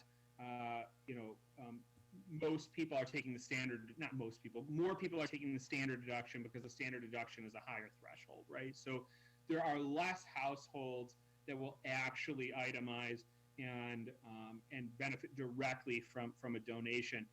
But if they're taking that larger standard deduction than was available in the past, the net is still the same to their household, right? They're still getting the deduction and they're still making that gift. So I would encourage folks who have heard that they no longer have that benefit to reconsider and recognize that you are receiving that benefit whether or not you itemize through that standard deduction. If you end up needing to itemize, all the better. But that the needs are still there, and the organizations that serve the community around you still rely on you and your generosity. It's hard for me to be able to answer the question as to what different trends we've seen are attributable specifically to changes in tax law versus other sort of macroeconomic influences. But I would say that we've seen an increasing investment in what we do since the time of our merger, and it's been really powerful to see that the case that we're making to our community that we can do better than this, that we don't need to live in a community where people have to experience poverty, that there are solutions, they're within reach, and we owe it to our neighbors and to ourselves to attain those solutions, that people are buying in, and we are seeing an increase in support. And we're grateful for that, and we take it seriously, and our commitment is to put it to good use. Because we all definitely benefit when we raise our community up. So Ryan Hertz with us here on the Oakland County Megacast. He's the president and CEO for Lighthouse. Anything that maybe I didn't ask you that you want to touch on before I let you go? I'll just mention that we hope that folks will consider Lighthouse in their end of year giving. You can find out more about all of our activities, volunteer opportunities, giving opportunities at Lighthouse MI, as in Michigan, lighthousemi.org. And we look forward to hopefully some new folks getting on board with us as a result of this conversation. We hope so as well. But thank you to you and your entire team for everything that you do, because I have to say it's probably not been easy for you, even just in your normal day-to-day operations, but you add the pandemic on top of that. So one thing I will mention is when you had Chief Patton on, he made the comment on that people don't realize the extent of poverty in some of the higher income communities. And I think it's important for people to know that our response to this pandemic and the way that we ramped it up, especially in regards to food security, was really in response to Oakland schools reaching out to us and saying, look, we have homeless students in every single district in Oakland County. I think in every single school, we have at least one family. And they reached out and said, we need to make sure that throughout this pandemic, that not only the students themselves, but that their whole family system is looked out for. And that's really what inspired our response. And I hope that folks who maybe don't see poverty day to day in front of them, and maybe even less so if you're privileged enough to primarily be in and around your home during these last several months, not to forget about that, and not to forget about what other families in your community are facing. It's really, really important. It is so, and especially now, it's the holiday season and the time to give, and also to express gratitude for everything that we do have. So I want to say thank you to you for taking time out of your schedule to be with us. We always appreciate it. My pleasure, Ronnie. Thank you so much. Okay. Happy holidays. You said you're Jewish, so is it okay for me to say happy belated Hanukkah? It's totally fine. Well, Happy New Year. Thank you, and Merry Christmas and Happy New Year to you. Thank you so much. We're going to take a quick break here on the Oakland County Megacast. About 40 minutes left in the show. Still a lot to talk about. Next, we will be shifting the conversation just a little bit to talk about the Black Lives Movement. This is the Oakland County Megacast. Hi, my name is Kurt Lawson, and I'm the Public Information Officer for West Bloomfield Township. We wanted to reach out to you, our older adults, to provide information that you may find useful during this difficult time. We want to ensure you that West Bloomfield Town Hall, our Waters and Utility Department, West Bloomfield Parks, and our police and fire departments continue to work hard on your behalf. Information and resources can be found on the Township website, the police Facebook and Twitter, or call West Bloomfield Parks COVID-19 Help Hotline. Please remember to keep your social distance of at least 6 feet, wear facial coverings when you leave your home, and wash your hands for at least 20 seconds with soap. These precautions will help keep you safe during these difficult times. As rivals, we don't always see eye to eye. Like who scored the best recruits? Who's gonna be who? And whether we wear green or blue. But one thing we can all agree on, to help stop the spread of COVID-19, wear a mask. Wear a mask. Wear a mask. wear a mask. Wear a mask. The ball's in your court, Michigan.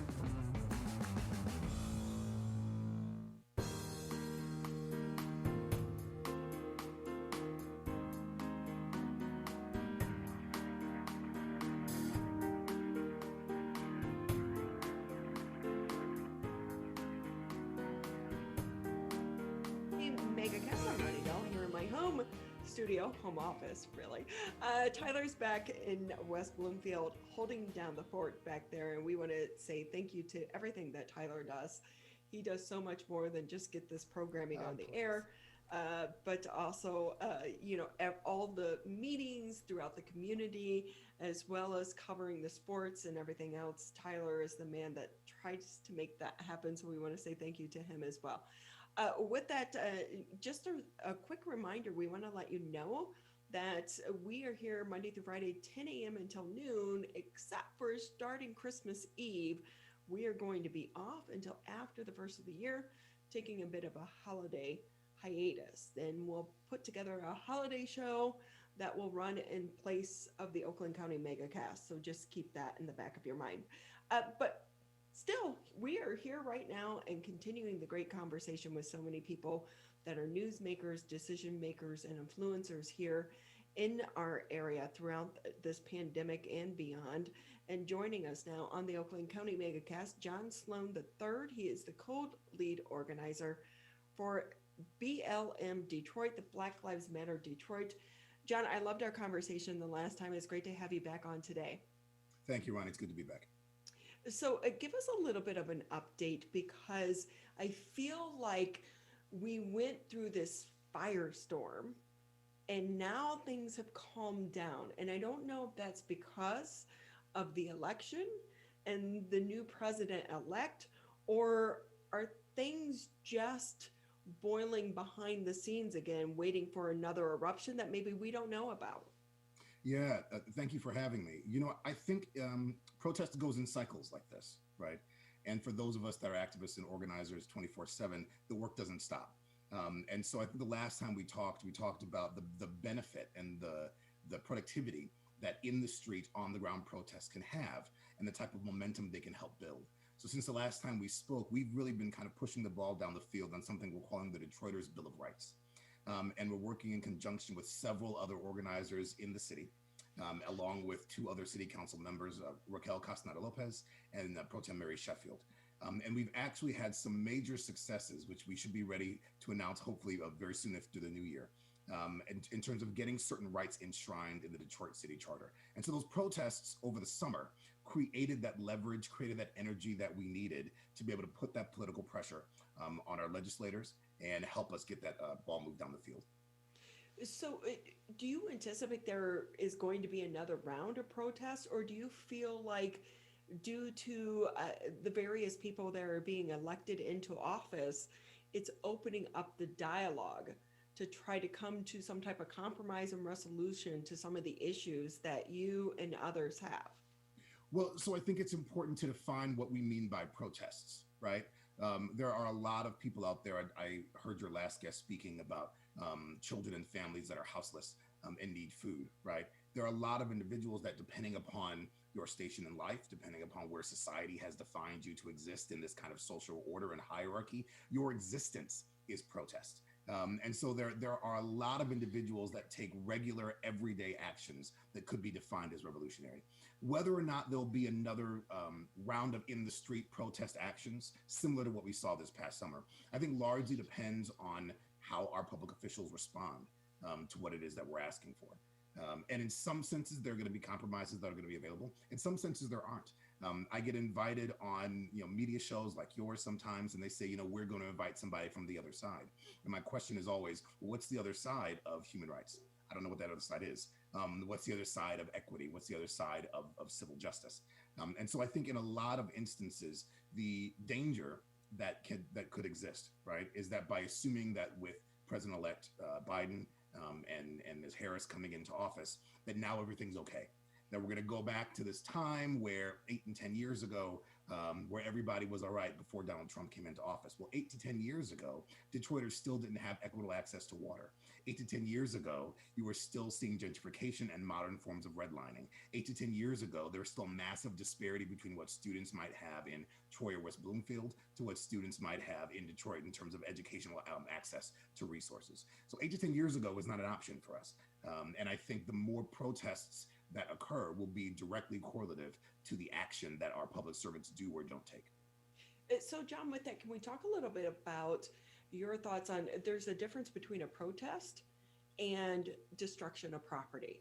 Because do you feel like some of the looting, and I will tell you, so I was caught up in the riots in downtown Cleveland.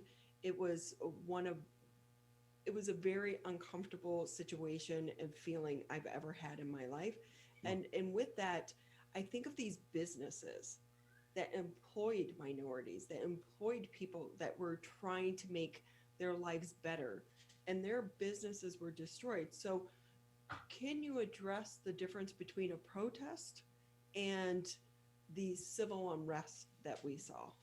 Yeah, and I want to first start by clarifying nobody that was a member of the Detroit chapter of Black Lives Matter was involved in any sort of rioting or protesting, and that's a big and bold statement, right? And so it's a lot for me to be able to say that with 100% certainty, and I can, and I want to make that clear right up front. A lot of the tensions, excuse me, a lot of the tensions that you'll see when you're talking about the destruction of property, right, tend to come from, and this is a broad statement now, tend to come from individuals that aren't always part of that community. You very rarely see individuals destroying property where they live. And so this happens a lot. I live in a neighborhood in Detroit that is in the middle of a gentrifying process, right, as it has been for the past 5 to 10 years. And the number of times I have to walk outside of my house and put on some gloves and pick up trash and garbage that has been left on the street by people that don't live here, that come in for a Friday night and then drive away, is ridiculous. And so I think we have to qualify those individuals that are actually taking part in some sort of civil action and unrest. The other side of your question is the way that the law enforcement agencies respond to peaceful protest actions. And I think what we saw this summer in DPD's response was a measure of overreaction, dramatically so in certain instances, that provokes certain reactions on the other side. And so I'm not going to speak to any one police officer in particular or in individual. What I will say, though, is that the Detroit Police Department participates in a federal program called the 1033 program. And that 1033 program creates a direct pipeline from the Department of Justice to local law enforcement agencies and gives them immediate and direct access to military-grade equipment, to tanks, to assault weapons, to tear gas. And they have a use it or lose it clause in that program, which means if DPD does not use that equipment, they will lose the access to that equipment. So when we start thinking about what these intersections look like, when we start thinking about what it means to create broad systemic change, we have to ask ourselves where all these forces are coming from. And a lot of instances I saw with my own two eyes, DPD escalate situations that did not need to be so. So I'm going to play devil's advocate here in this conversation. Just so you know, too, I also worked for ATF, Bureau of Alcohol, Tobacco, Firearms, and Explosives. I was not an agent, but I was their public information officer. But with that, I know what some of these officers, I know people that work for DPD and the sacrifice that they go through each and every day. And their job is so much more difficult today than it ever was before. But on top of that, people who are involved in some of these protests do things to try to get the reaction out of officers that they want. And at the end of the day, the officers want to go home. Some of these officers are making 13, 14, 15 bucks an hour. And they're putting their lives on the line, and they see people at their best and at their worst. But at the end of the day, they're also human. So what about the incidents if it is truly a peaceful protest, what's being done to escalate it to that point? I'm sorry, but if you're told move back, you need to move back. You don't keep going forward, you move back. I mean, there's a reason too. And don't get me wrong, because I'm in the middle on this, but there are things that law enforcement know that maybe that they can't make public, and they're trying for a safety standpoint that they can't reveal to some of the individuals. Yeah, so let me first start by saying I have friends that are members of DPD. I have the utmost respect for anybody that would willingly take on that job, right? I didn't do it. So the fact that you chose to do that, man, woman, or non-binary individuals, I have all the respect for you in the world. That's number one. Number two, I think when we talk about the way policing intersects with the community, we have to talk about the broader system, the way that it's set up, and the positions that it puts those police officers in. Oftentimes when we start talking about instances of over-policing, it's because officers are being asked to respond to circumstances that they haven't been trained for, and that in all reality, they should not have to respond to. So if you go back to what we were talking about at the top of this interview in the Detroiters Bill of Rights, one thing that we're pushing for in that is a mental health crisis response team. Not police officers responding to mental health crises, but trained individuals, therapists, social workers that have the skill set to be able to do that. I think oftentimes when people hear terms like defund the police or demilitarize the police, the pendulum swings to the other side for them. And whether that's because of a media narrative or not, they hear that we want lawlessness, that we want to completely obliterate any form of safety. And when in actuality, what we're saying is that safety and policing are different things. Physical safety is a part of broader safety, but your mental health is a part of safety. Food equity and access to housing is a part of safety. So when we're talking about police officers that might be having frictious and difficult interactions with protesters, a lot of, I think, what we're talking about is the way the system has established them and put them at opposite sides as adversaries naturally. And we have to eliminate that standing in and of itself. We have to refuse to accept that binary that either you're on the side of the police or you're on the side of lawlessness, that either you're on the side of the community or you're on the side of evil over policing, right? Like the truth is actually in the middle. There are three sides to every story. And I think the more that we can create those type of dialogues, the better it will be. The one thing that I will say is, and you probably know this having with your background for the ATF, the use of tear gas and chemical weapons and biological weapons on citizens, the use of tear gas over the summer, that's a special carve out, right? The Geneva Conventions, Biological Conventions Warfare from the UN bans tear gas in times of war. And so there are certain things, there are questions that we have to ask as to why this is okay to use against citizens and residents that pay their taxes and show up to work and are part of this community when it isn't in other circumstances. And I think none of these things can be taken in vacuum. So this conversation that you and I are having right here is really, really important. But if you only ever have just this part of the conversation and don't have the other parts of the conversation about mental health stability and about who is responding to mental health crises, about training and the type of training that police officers get, about the pay and whether or not police officers are being paid an equitable rate for what we're asking of them. Like if you don't have all sides of that conversation, then you're only ever going to end up with insufficient answers. I had an officer years ago, before mental health was even being discussed. And she was saying the biggest issue facing policing today was the mental health crisis. And no one was talking about it, especially in the state of Michigan. Right. And, so one thing that we hope comes out of this crisis and this pandemic, although the Black Lives Movement is not a pandemic crisis, but I think it helped bring some of these issues to light as well, is to be able to open up the conversation as well. But there are people who feel like they can't talk out because they may be deemed racist. What are your thoughts about that? Because I think all sides need to be talked about in order to flush out the differences and the preconceived notions. Sure. So I think first thing we have to do is define some things, right? So what is racism versus prejudice? Because people talk about this all the time. The prejudicial thought is the thing that makes me feel like I'm better than you. The thing that makes me say as a cisgendered heteronormative man, I'm better than a woman. That's the prejudicial thought, right? What turns that into sexism and patriarchy is my ability to benefit. The fact that society has structured certain power dynamics that can allow me to take advantage of that prejudice. And so when we start talking about whether somebody is or isn't racist, we also have to talk about their tacit participation in this broader system that gives them some advantage. For BLM Detroit and for another organization I work with called the Detroit Safety Team, we practice call-in culture versus call-out culture. And the difference is small but significant. The difference is instead of saying you are racist, this is your fault, you need to go away, it's saying, hey, listen, what you just said was really inappropriate, was really racist. This is how it contributes. Let's talk about it. And let's make sure that you understand why that is so and start to have a dialogue. It's also a very fine line because I've been in certain conversations where somebody has said, well, I'm just going to say whatever I want to say. And they've said some things that have been the most offensive language possible.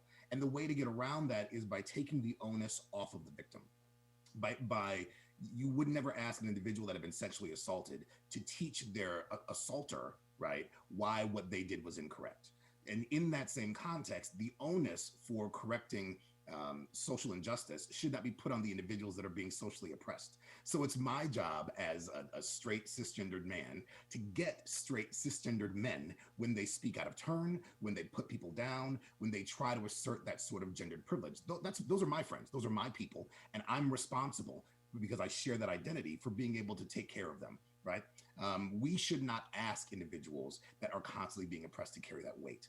And I think part of the reason that we see this difficulty in having that conversation is because we're putting those people in the same room, right? Like we're putting, in this analogy, we're putting people that have been sexually assaulted in the room with the sexual assaulters. And we're not asking those other individuals who might be adjacent to them to really check them on their privilege. And that's the first step. How do you be an effective ally? How do you be an effective comrade? By checking people on their privilege when you have the greater proximity to them than somebody else.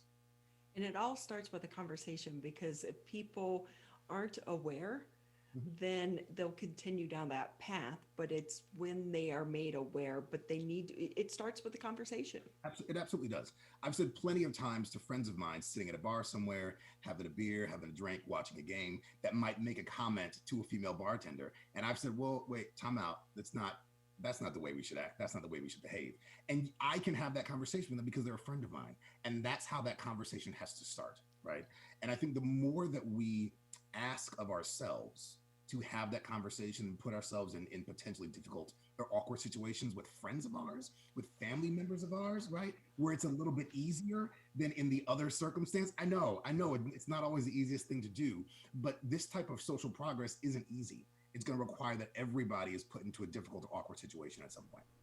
And those conversations are definitely going to be highlighted going into the holiday season.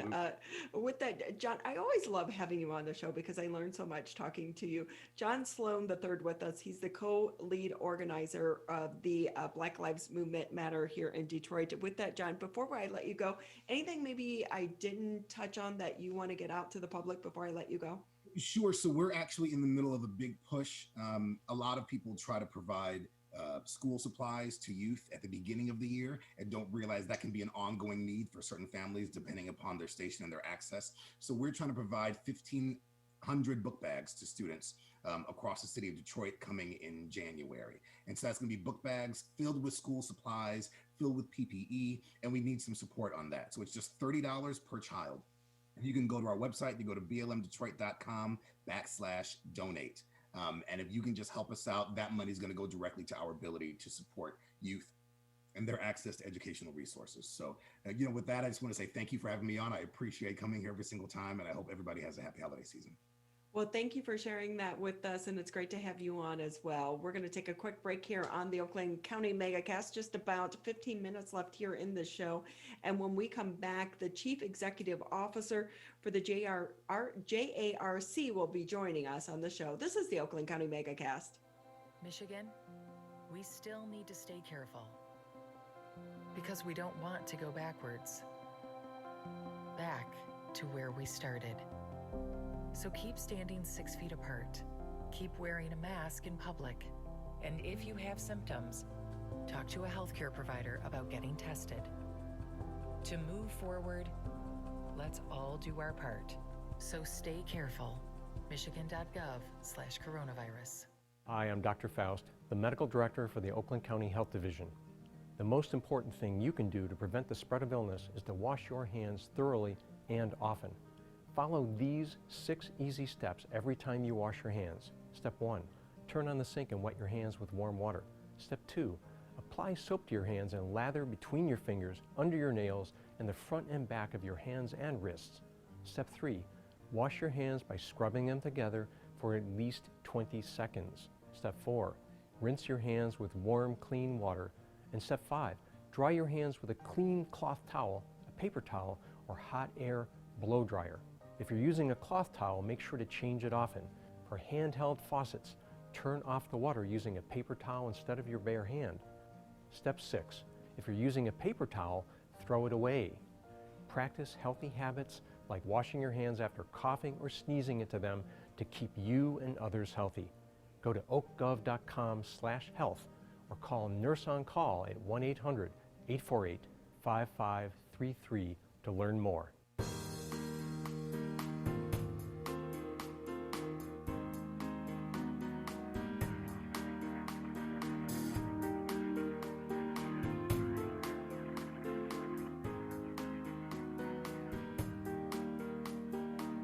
Thank you for tuning into the Oakland County Megacast. I'm Ronnie Dahl here in my home studios. Mr. Tyler Keith putting things down back there in West Bloomfield. Just as a quick reminder, Tyler and I will be taking a bit of a holiday hiatus from the show starting on Christmas Eve. We will be back after the first of the year. Until then, we will fill the slot with a holiday special show that will be produced and hosted by our Erica Jones. But with that, just about 15 minutes left in the Monday edition of the Oakland County Megacast. And one Metro Detroit woman whose baking talents are so exceptional, I need to know her.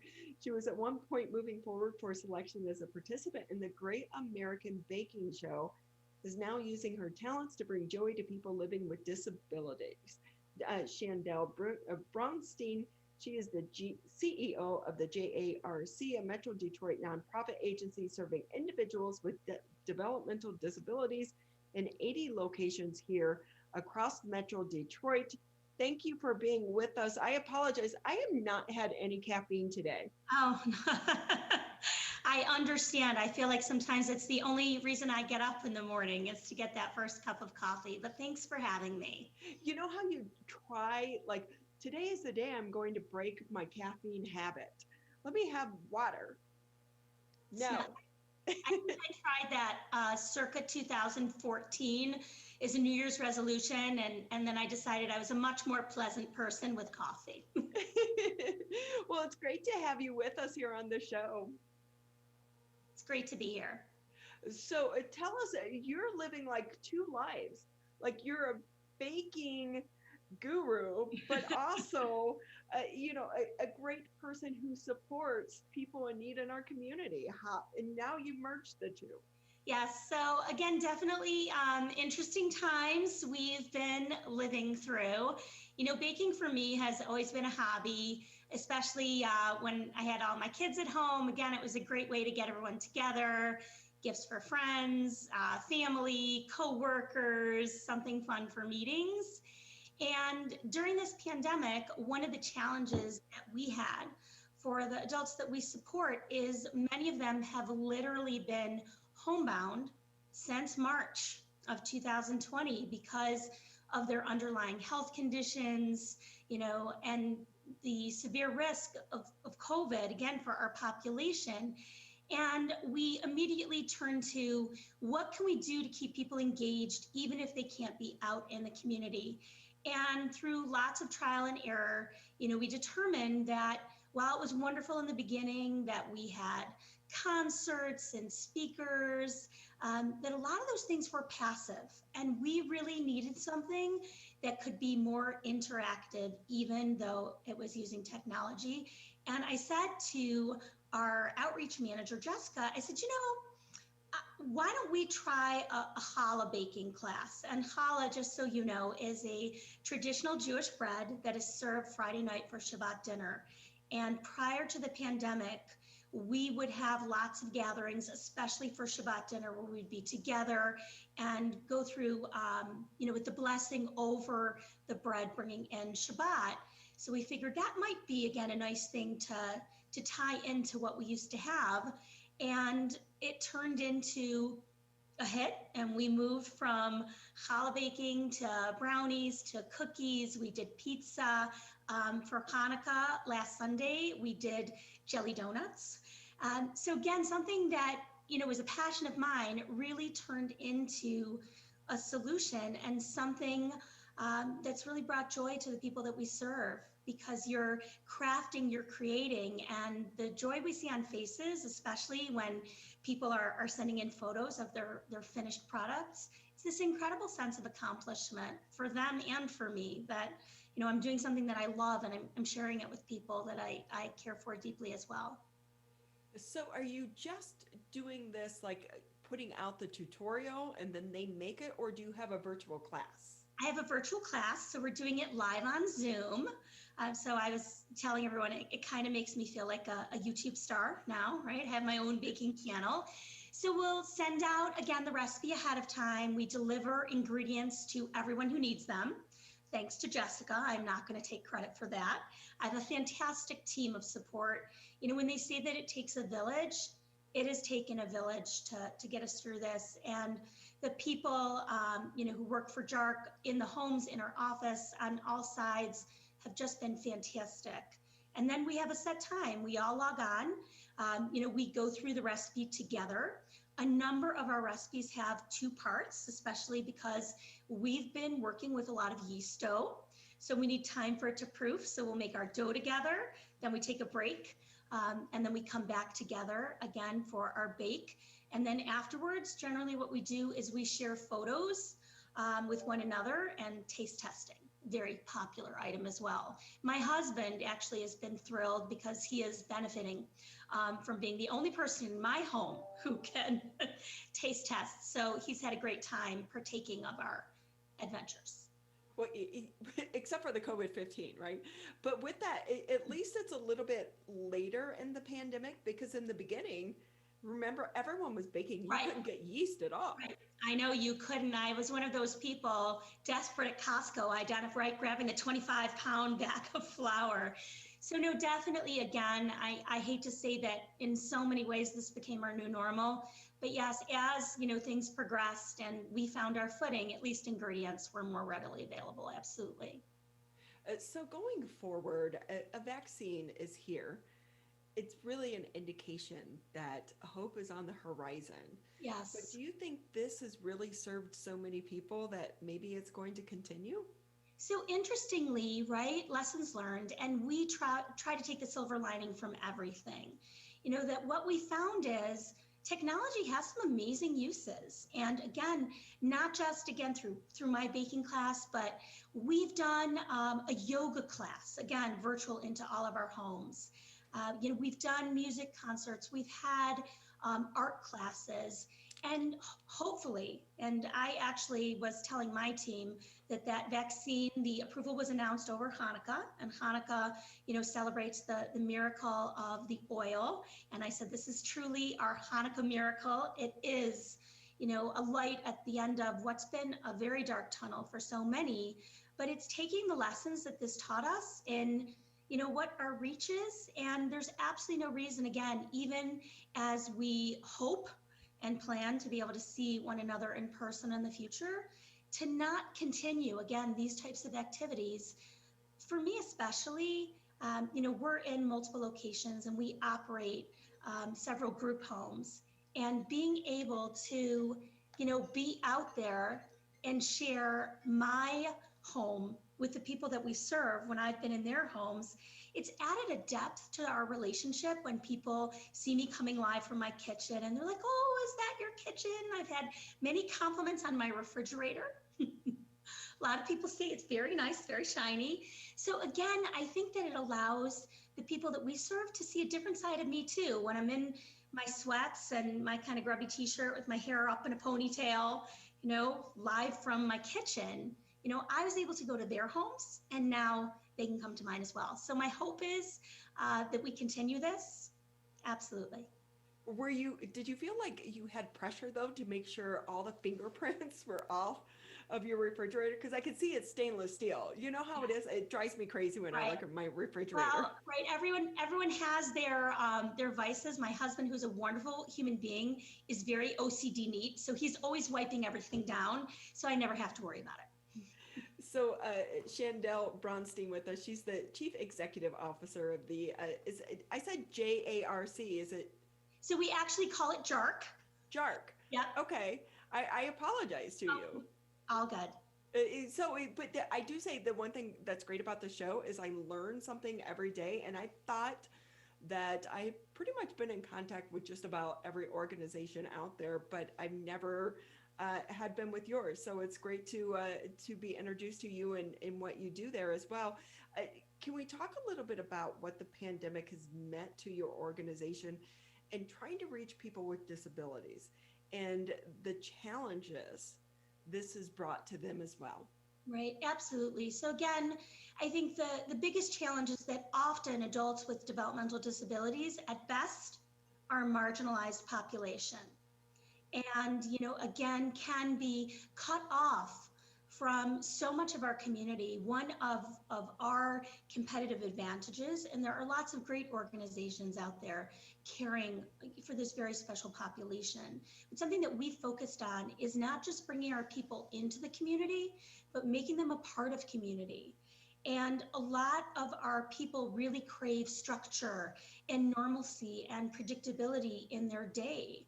And what, again, has happened as a result of the pandemic is so much of that has been taken away from them, and often for reasons that they may not be able to fully comprehend. And that, again, can create fear, but it also creates anxiety and, of course, a certain amount, potential, again, depression and aggressive behaviors that are based on that lack of control over your world for every single one of us right now. This has brought our everyday life to a standstill, and there's a loss and a period of mourning, and that anxiety that comes with uncertainty. But you can imagine when you're someone who may deal with that on a daily basis, it's really compounded. So, for us, with the pandemic, some businesses, and people, and we feel for them desperately, their businesses have been closed and they have no work. And for our team, we are all still employed. And yet, right, the flip side of that is that we are now 24/7, everything and everyone to the people that we serve, because there is no one else. And, again, it's a tremendous responsibility, and we're grateful for it and we take it seriously. But there is stress in knowing that there is no one else to call and nowhere else to go and no one else to come in. For our people, this is the first time that they've had an opportunity to just relax and I think because, they were involved and engaged in a day program prior and had that structure. That was simply what they did. And this has been an opportunity to say, you know what, I might enjoy relaxing a little bit, or I've enjoyed this time to be home with the people that I live with and to just have quiet. And for others, it's been, again, devastating to them, that loss of the people that they used to be able to see every day, of their family members, being able to come in, again, to homes where we can't have in-person visitors due to COVID.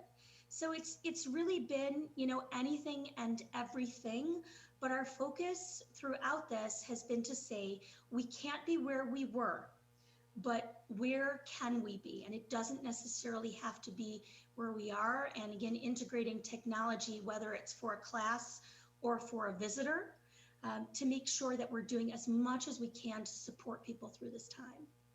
And plus, in the beginning, we thought it was going to be 2 weeks, and then it was 4 weeks, and now we're 9 months. So the gratitude they must have for you and your team. We only have about another 30, 45 seconds left here before we let you go. We can't talk about the Great American Baking Show.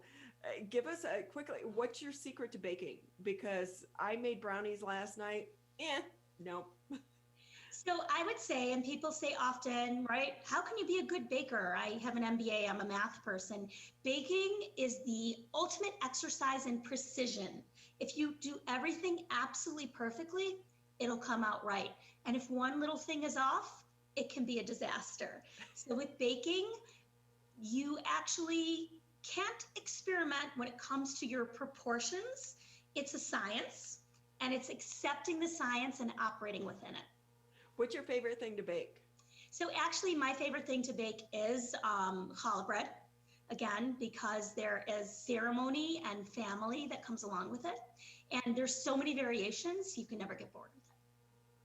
Well, we so appreciate your time here with us on the Oakland County Megacast. Yes, thank you for having me. And good luck to you and your team. It's the mental stress on you and your team members as well during this pandemic, but hang in there. Hopefully we are on the backside of this. We definitely, again, feel like hope is on the way. We want to say thank you for your time. That's pretty much going to wrap it up for the Monday edition of the Oakland County Megacast. Again, just want to say thank you to Tyler, as well as Jake and Larry behind the scenes, and Erica that help get this show on. If you missed a portion, you can always go on to civiccentertv.com. This is the Oakland County Megacast.